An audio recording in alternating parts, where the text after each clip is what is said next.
जय सिया राम। तो कल तक हमने अपने प्यारे कथा रसिक श्री सीताराम जी को श्रवण कराया कि किस तरह रानी ने देख लिया कि उनकी दासी कुछ अलौकिक भावों में रहती है, कुछ जपती रहती है और प्रेम विह्वल रहती है। और अब तो रानी ने पूछ ही लिया कि ये रहस्य बताओ, क्या जपती हो तुम? ऐसी अलौकिक दशा कैसी है? इतनी आनंद में कैसे रहती हो? कभी रोती हो, कभी हंसती हो, क्या है ये सब?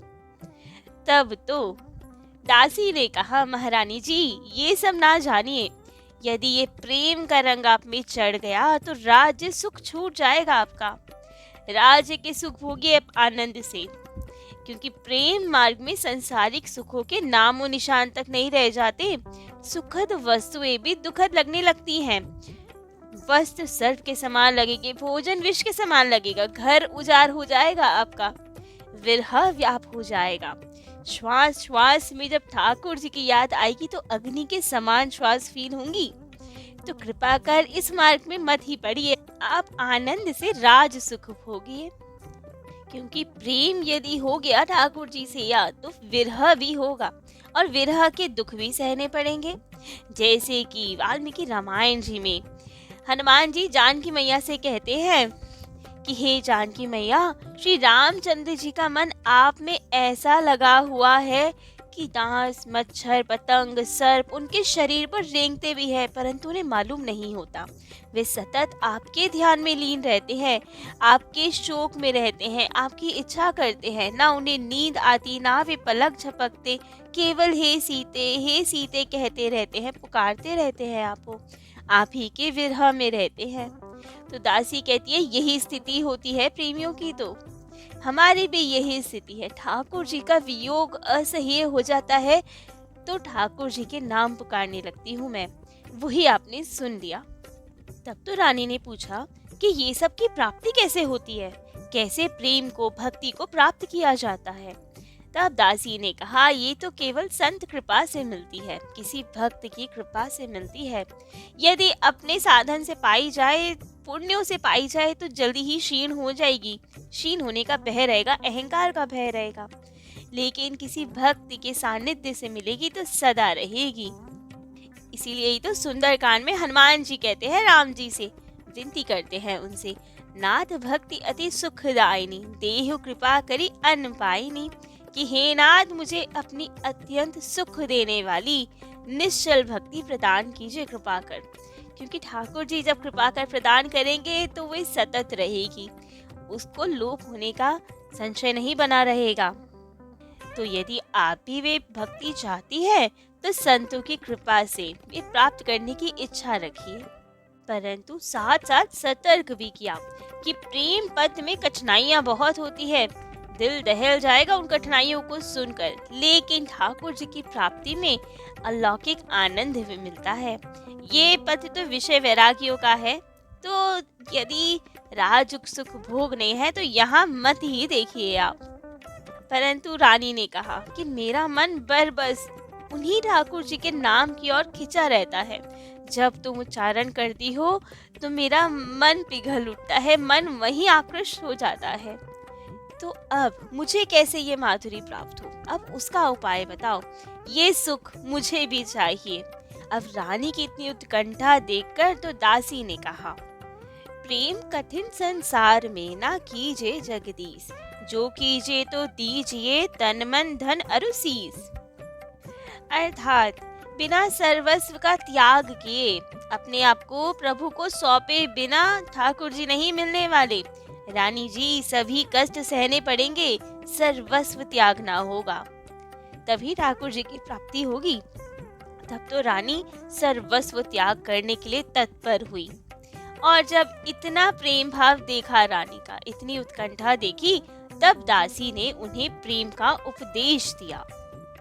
और तब तो रानी जी ने अब उन्हें दासी नहीं माना, सब सेवा टहल छुड़वा दी, क्योंकि अब तो वे गुरु बन गई ना। उपदेश मिला उनसे, ठाकुर जी की प्राप्ति का मार्ग मिला। अब उन्हें ऊपर बिठाती, स्वयं नीचे बैठती, और जब तब हर समय ठाकुर जी के दिव्य रूप, उनके गुणों को सुनती रहती। जितने जितने ठाकुर जी के रूप सुनती, उनके गुण, उनकी लीलाएं सुनती, उतनी उतनी हृदय में दर्शन की अभिलाषा बढ़ती जाती। पूछती रहती कि ठाकुर जी के दर्शन कैसे होंगे, कब मिलेंगे हमें भी ठाकुर जी, कैसे भजन बढ़े, कैसे प्रेम बढ़े। और यूं ही पूछते पूछते उनके नेत्रों में जल भर आता, अश्रुधार बहने लगती, भगवत दर्शन की उत्कंठा बढ़ने लगती। फिर एक दिन रानी ने वही अपनी गुरुदासी से कहा, आप कुछ उपाय कीजिए ना, मनमोहन के दर्शन करवा दीजिए, तभी मैं जीवित रह सकती हूँ। अब तो वे मेरे हृदय में अड़कर बैठ गए हैं, लेकिन दर्शन नहीं दे रहे हैं। तब तो दासी ने कहा, भगवत दर्शन तो बहुत दूर की बात है, पहले उनकी सेवा तो कीजिए। कितने ही बड़े बड़े संत होते हैं, सब घर बार सब छोड़ देते हैं, धूल में लौटते हैं, तब भी उन्हें ठाकुर जी के दर्शन नहीं होते। राम ही केवल प्रेम प्यारा, ठाकुर जी केवल और केवल प्रेम से रीझते हैं। तप साधन सब होते हैं, वो मन की शुद्धि के लिए होते हैं केवल, लेकिन मूल तो प्रेम है। जितना ठाकुर जी से प्रेम करेंगे, विशुद्ध प्रेम करेंगे, उतनी जल्दी ही ठाकुर जी उस प्रेम के वश में होकर दौड़े चले आएंगे। तो आप सबसे पहले ठाकुर जी की सेवा लीजिए, एक बहुत सुंदर श्री विग्रह की स्थापना कीजिए, उनकी विधिवत हर प्रकार से सेवा कीजिए, खूब सुंदर रसीले मेवा मिष्ठानों का भोग लगाइए, सुंदर सुंदर श्रृंगार कीजिए, उन्हें प्यारे प्यारे पद गा के सुनाइए, नित्य आदि हर प्रकार से ठाकुर जी को रिझाइए, खूब सेवा कीजिए, अष्टयाम सेवा कीजिए ठाकुर जी की, और तब ठाकुर जी अवश्य ही कृपा करेंगे और आपको दर्शन देंगे। लेकिन उससे पहले तो ठाकुर जी को रिझाना पड़ेगा। तब तो रानी ने ये सब उपदेश मन में धारण किए। बहुत ही सुंदर श्री विग्रह ठाकुर जी के पधराए और खूब प्रेम से वात्सल्य में भरकर बाल स्वरूप में ठाकुर जी की खूब सेवा की। और अब तो सेवा करते करते इतने भाव बढ़ गए कि रानी सुबह शाम जो सेवा करती, रात्रि में ठाकुर जी उन्हें स्वप्न में वही सब दर्शन करवाते। खूब आनंद रहा, रोज प्रतिदिन स्वप्न में ठाकुर जी के दर्शन होते, उनके साथ खूब सारी लीलाएं होती। ठाकुर जी नित्य नई लीलाएं दिखाते उन्हें, कभी माखन चुराते, कभी किलकारियां भरते, क्योंकि बाल स्वरूप में पूजती थी उन्हें, तो वैसे ही स्वरूप में ठाकुर जी खूब दर्शन देके इन्हें सुख प्रदान करते। रानी पर अब तो प्रेम का गहरा रंग चढ़ गया था। नित्य ठाकुर जी के सुंदर सुंदर वस्त्र आभूषणों से श्रृंगार करती थी और सतत बैठ के टकटकी लगा के निहारती रहती थी उन्हें। और ऐसे ही अब ठाकुर जी तो उनके लिए बहुत सुगम हो गए थे। कोई बेशक करोड़ों योग यज्ञ कर ले, साधन कर ले, संसार सागर से तो पार हो सकता है, परंतु ठाकुर जी का विशुद्ध प्रेम इन सब साधनों से नहीं मिलता। वे तो ठाकुर जी को रिझाने, उनसे प्रीति करने से मिलता है। और वही प्रेम पथ पे अब रानी बढ़ चुकी थी, परंतु अभी भी एक विडंबना थी। ठाकुर जी श्री विग्रह के स्वरूप में तो दर्शन देते थे, ध्यान में भी दर्शन देते थे, स्वप्न में भी दर्शन देते थे, यहाँ तक कि स्वप्न में वार्तालाप भी करते थे रानी के साथ, परंतु प्रत्यक्ष दर्शन नहीं देते थे। खूब तड़पाते रहे रानी को। तो अब तो रानी के हृदय में अति तीव्र उत्कंठा। नित्य अपनी वही गुरुदासी से पूछती कि कुछ उपाय बताइए, ठाकुर जी के दर्शन करवाइए हमें। तब तो एक बार रानी ने दासी से कहा कि दर्शनों की जो अभिलाषा से मुझे जो व्यथा है, भारी कष्ट है, वो आपको छोड़कर मैं किसे सुनाऊं? आप ही तो मेरी गुरु है ना, आप ही कोई उपाय बताइए जिससे अब ये कष्ट दूर हो, मुझे ठाकुर जी के दर्शन करवाइए। तब ये सुन के उन दासी ने कहा, आप अपने महल के निकट एक संत निवास बनवाइए, जहाँ पे ठाकुर जी के लाडले प्यारे भक्त आया करें और उनकी आप खूब सेवा कीजिए। ठाकुर जी अपने भक्तों के आसपास ही रहते हैं, अवश्य ही तब आपको दर्शन हो जाएंगे। आप संत निवास के पास एक पर्दा, चिक का पर्दा डाल दीजिएगा, वहीं से आप दर्शन कर पाएंगे। अब चिक ऐसी होती है कि उसमें से रानी को तो दर्शन हो जाते थे संतों के, लेकिन वे लोग रानी को नहीं देख पाते थे, तो मर्यादा भी रह जाएगी लोग की और रानी को दर्शन भी हो जाए। तो ऐसी व्यवस्था दासी ने बताई रानी को कि आप पहरेदार बिठा दो सब जगह, और जैसे ही कोई राज्य में संत भगवंत प्रेमी आए तुरंत उन्हें संत निवास में बुलवा लिया कीजिए और खूब प्रेम से आदर पूर्वक उनके श्री चरणों को धोकर उन्हें वहां ठहराएं, उन्हें सुंदर सुंदर भोग आदि परोस कर जिमाएं और ठाकुर जी की खूब वार्ता सुने उनसे। तब तो वे कथा कीर्तन करेंगे तो श्याम सुंदर अवश्य ही प्रत्यक्ष दर्शन तुम्हें देंगे।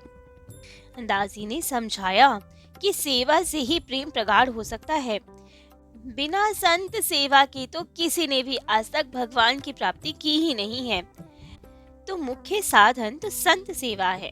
संत सेवा करोगे तो ठाकुर जी अवश्य ही मिलेंगे। तो अब रानी ने यही सब किया, जैसा जैसा कहा गया संत निवास बनवाया, वहां एक चिक डलवाई और कोई भी लाडले प्यारे संत आते तो उन्हें वहीं ठहराया जाता, खूब सेवा होती और रानी जी उनके खूब प्रेम से दर्शन किया करती। परंतु अब एक बार ऐसे संत पधारे जिन्हें ब्रिज भूमि से विशेष प्रेम था, जो ब्रिज रस के रंग में रंगे हुए थे। भगवान युगल किशोर श्री राधा माधव के नित्य लीला विहार के पद बहुत प्रेम से गाते थे। अब तो जब वे आए और खूब सुंदर राधा माधव का कीर्तन किया, उनके पदों को गाया, तो अब रानी ने ये सब पद सुनकर तो भावावस्था, उनके नेत्रों से अश्रुधार बह उठी। प्रेम मगन हो गई वो संतों को देखकर, सुंदर कंठी, तिलक, सुंदर स्वरूप। अब ये सब देख के रानी का धैर्य छूट गया और कह दिया कि आज तो चिक से दर्शन नहीं होंगे, मैं स्वयं जाऊंगी, इनकी चरण रज अपने माथे लगाऊंगी, स्वयं इनकी सेवा करूंगी, स्वयं अपने हाथों से परोस कर जिमाऊंगी। तब तो सबने रोका, नहीं नहीं, आप रानी हैं, लोक मर्यादा नहीं है, आप नहीं जा सकती। लेकिन प्रेमावेश ये तो माने ही ना। संतों को देखकर तो उनके स्वरूप को देखकर मही मग्न हो गई। ठाकुर जी का सुमिरन होने लगा। चिक से आज कथा कीर्तन के बीच इन्हें ठाकुर जी के दर्शन हो गए। अब जब ठाकुर जी के ही दर्शन हो गए तो कहाँ ठहर पाएंगे, तो संतों के बीच में सुंदर मुरली मनोहर नृत्य करते हुए, कथा कीर्तन सुनते हुए इन्हें दिखाई दिए। तब तो रुकना असंभव। लेकिन जब किसी से भी रानी ना मानी, तभी वे गुरुदासी आई। उन्होंने कहा, अरे आप नहीं जा सकती, आप रानी हैं, आप महल से बाहर नहीं जा सकती। तब तो रानी ने कहा, अच्छा आप बताइए, मेरे शरीर का कौन सा अंग है जो रानी है, कहाँ मुहर लगी है रानी की? यदि कोई मेरे सत्संग से रोके तो वही अंग को काट के अभी गिरा दूंगी। आप बताओ कौन है ऐसा जो मुझे रोक रहा है? कौन सा अंग है जो रानी है? उसी का मैं त्याग कर दूंगी। जाके प्रिय न राम बै देहि, तजिए ताहि कोटि बैरी, समझत भी परम स्नेही। यदि मेरा ही कोई अंग है जो संत सेवा से रोके मुझे, तो उसका भी परित्याग करने में तनिक संकोच नहीं करूंगी मैं। अब इतना कहते कहते ही रानी उठकर चलने लगी। तभी तो उन दासी ने इनका हाथ पकड़ लिया। तब रानी बोली, अब मुझसे नहीं रहा जाता, आप विचार कर यह बताइए कि कुल की लज्जा से सत्संग ना करके दुख सहना सही है या उसे त्याग कर सत्संग का सुख उठाना सही है? आप ही बताएं क्या उचित है। अब वे दासी तो स्वयं ही संत सेवी थी, परम भक्ता थी, क्या ही बोलती वे।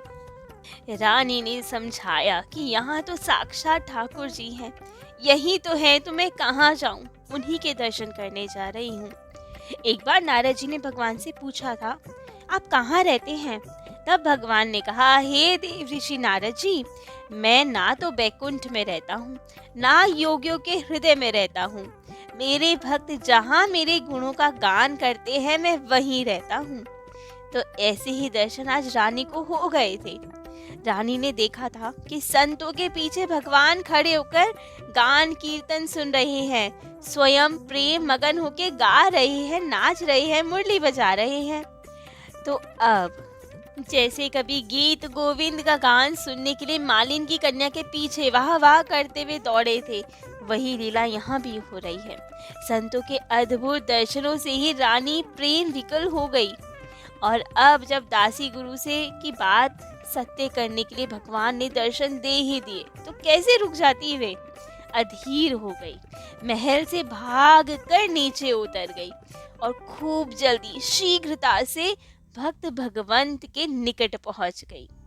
उनके चरणों में मस्तक रख दिया और रोते हुए प्रार्थना की कि हे भगवान, आज अपने हाथों से परोस कर आप सबको भोजन प्रसाद पवाने की बहुत अभिलाषा है।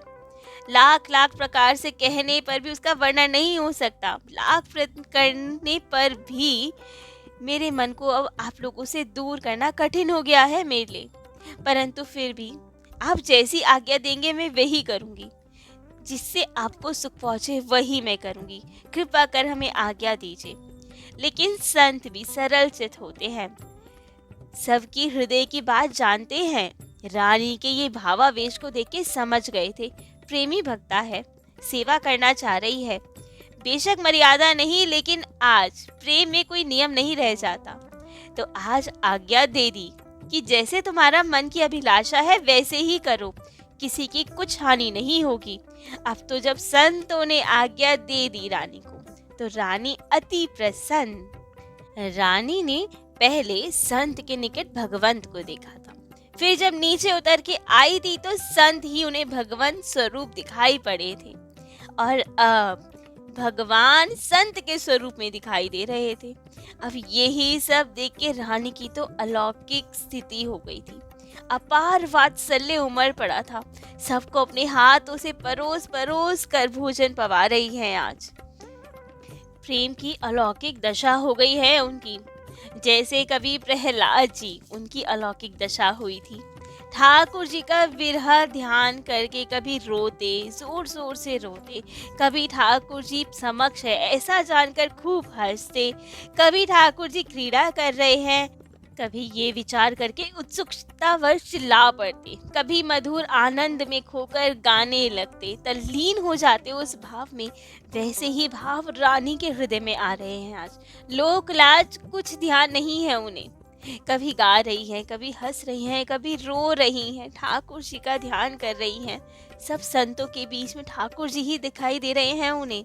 अद्भुत स्थिति है रानी की।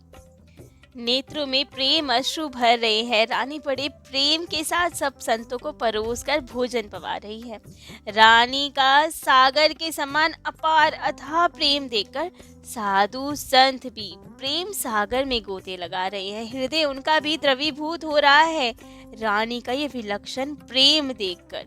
सब केवल उन्हीं की ओर देखते ही जा रहे हैं। अद्भुत दर्शन का सुख मिल रहा है उन्हें भी। अब रानी ने सबको भोजन पवा के चंदन लगाया, तांबूल दिया सबको, और वहीं खूब कथा कीर्तन हुआ। परंतु ये सब में तो रानी मग्न, संत मगन। अब किसी को कुछ दे रही है ये भी ध्यान नहीं है, किसको क्या दिया क्या नहीं दिया। अद्भुत स्थिति में ना संतों को भान, क्या आ रहा है क्या परोसा जा रहा है कुछ नहीं भान। दोनों संत और भगवंत और उनके प्यारे भक्त सब प्रेम में विभोर हैं। लेकिन यहाँ तो प्रेम स्थिति है, परंतु पूरे नगर में, पूरे राज्य में ये बात फैल गई कि रानी ने तो सब लोग मर्यादा छोड़ दी है, संतों वैराग्यों के बीच में चली गई है, गा रही है, नाच रही है वहाँ पे। हरे राम, कुल की मर्यादा सब मिट्टी में मिला दी रानी ने तो। और अब रानी के दर्शन तो सबको दुर्लभ, क्योंकि रानी तो बाहर आती नहीं थी पर्दे से। कहीं जाना भी हो तो पालकी में पर्दे आदि होते हैं। परंतु आज सबको पता चला कि रानी के दर्शन सुलभ है। पर्दे से बाहर आ गई रानी, संत निवास में है, वहाँ नाच रही है, गा रही है, संतों की सेवा कर रही है। तो सब लोगों की भीड़ उमड़ पड़ी कि चलो रानी के दर्शन किए जाए, वरना तो ये सौभाग्य कब मिलेगा कि रानी के दर्शन हो सके। तो सब लोग रानी को देखने के लिए उमड़ पड़े। अब तो ये बात राजा के मंत्री को पता चली कि ये सब क्या हो रहा है। रानी पर्दे से बाहर आ गई, इन वैरागियों के साथ बैठी हुई है, कथा कीर्तन नृत्य गान कर रही है और सब लोग इनके दर्शन को आ रहे हैं। अब तो ये तो बिल्कुल उचित बात नहीं, सब मर्यादा इन्होंने खंडित कर दी है। परंतु ये सब राजा उनके मंत्री के लिए तो खराब बात हो सकती है, दोषपूर्ण हो सकती है, पाप हो सकता है, लेकिन रानी के दृष्टिकोण से देखा जाए तो इसमें कोई पाप नहीं, क्योंकि सामान्य धर्म को छोड़कर भक्ति से उत्पन्न होने वाले परम धर्म का पालन रानी कर रही है इस वक्त। और यदि केवल ठाकुर जी की प्राप्ति के लिए, उनकी प्रेम की प्राप्ति के लिए लोक मर्यादा नियम आदि का त्याग किया जाए तो उसमें दोष नहीं लगता। यदि किसी और कारण से त्याग किया जाए तो अवश्य पाप लगेगा, लेकिन यदि ठाकुर जी की प्राप्ति ही मुख्य लक्ष्य है तो कोई दोषपूर्ण व्यवहार नहीं माना जाएगा, ये जो कि आज रानी कर रही है। लेकिन राजा के मंत्री को तो ये सब रास नहीं आया और एक पत्र राजा को लिख भेजा। लिखा, राजा जी, महारानी रत्नावती जी ने तो निशंक और निडर होकर कुल की मर्यादा का विपरीत मार्ग अपना लिया है। वे तो लोक लज्जा छोड़कर मुंडे वैरागियों के भीड़ में जाके बैठी है। संतों को अपमानजनक भाषा में मुंडे कहा गया कि ये तो मुंडे वैरागियों के बीच में जाके बैठी हुई हैं। सब लोक मर्यादा सबका त्याग कर दिया। अब तो जैसे ही ये पत्र राजा के पास पहुंचा और जाके सब समाचार राजा को सुनाया गया कि रानी क्या क्या कर रही है, तो अब राजा तो भक्त नहीं, माधो सिंह में तो भक्ति का लेश भी नहीं था उस वक्त, तो हृदय में तो आग सी लग गई।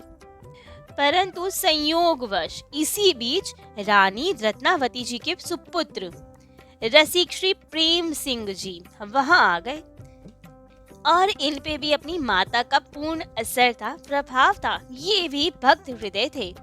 मस्तक पर तिलक, गले में कंठी धारण किए हुए आए और पिता को प्रणाम किया। लेकिन अब सब ने तो पहले बता दिया था कि इनकी मैया ने क्या क्या किया है, तो अब जैसे ही प्रेम सिंह को देखा तो इनका गुस्सा तो और भड़क गया और कहा, अरे मोड़िन वैरागिन का बेटा, अपमानजनक भाषा में मोड़िन कहा। अब ये सुन के तो प्रेम सिंह के मन में बहुत पीड़ा हुई कि ये क्या कहा। लेकिन अब प्रेम सिंह जी क्या करते हैं, राजा क्या करते हैं? क्या प्रेम सिंह जी और राजा दोनों रानी रत्नावती जी के खिलाफ हो जाते हैं और उन्हें वहां से संतों से दूर कर देते हैं, या फिर उनका सपोर्ट करते हैं? क्या होता है, ये सब हम अपने प्यारे कथा रसिक श्री सीताराम जी को कल श्रवण कराएंगे। आज के लिए इतना ही। जय जय श्री सीताराम।